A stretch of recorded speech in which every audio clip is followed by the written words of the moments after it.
They laughed at her boots before they laughed at her silence. A few Navy SEALs, fresh from the training yard, watched the lone female recruit struggle under the weight of her rucksack, and the smirks came easily. She kept her head down as jokes followed her steps, each one sharper than the last. None of them knew who she really was. And for the moment she intended to keep it that way. Her name was Lieutenant Commander Evelyn Cross, though no one used it here. On this base, she was simply Recruit Cross, assigned to observe a joint training cycle under a temporary demotion, a test ordered quietly from the top. Evelyn had agreed without protest. Rank could open doors, but it could also close eyes. She wanted to know what happened when respect was stripped away and all that remained was character. The yard smelled of salt and oil. Sunlight bounced off steel railings, dust hanging in the air like something waiting to be disturbed. Evelyn felt the weight of every stare, every half-whispered insult. She doesn't belong here. Someone went soft, letting her in. The words landed, one by one, and she absorbed them without flinching. Years ago, she might have reacted. Now, she measured each breath, reminding herself why she was here. The breaking point came during a cold water extraction drill. The team was short one operator, and command hesitated before pointing at Evelyn. A few groans echoed. One SEAL muttered that she'd slow them down.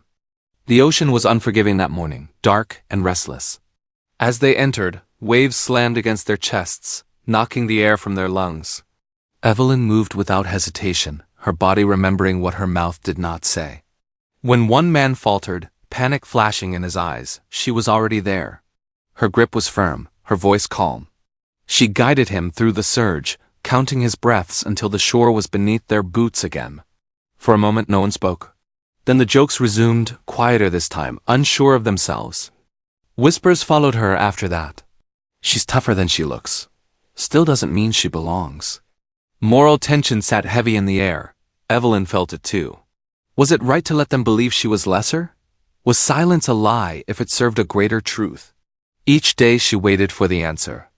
It arrived without warning. "Recruit Cross," he said, voice carrying effortlessly. Front and center. She moved forward, heart steady, the world narrowing to the sound of her steps. Murmurs rippled through the formation. The Admiral reached into his coat and removed a set of insignia, the metal catching the light. "Lieutenant Commander Evelyn Cross," he announced, each word deliberate. "Decorated officer, combat veteran. And as of this moment, your evaluator."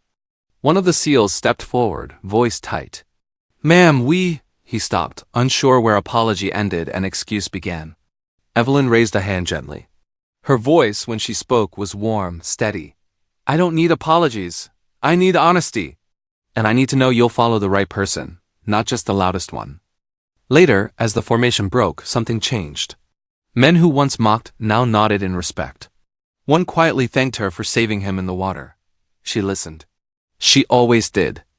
That evening, the base felt different, softer, like a place that had learned something without being told. Evelyn stood alone by the shoreline, wind tugging at her sleeves, watching the tide roll in and out. The same ocean that tested them all, regardless of rank. Because respect isn't granted by insignia. It's earned when no one knows who you are. And the silence that once mocked her now carried understanding, echoing back to the first step she took in worn boots under a judging sun.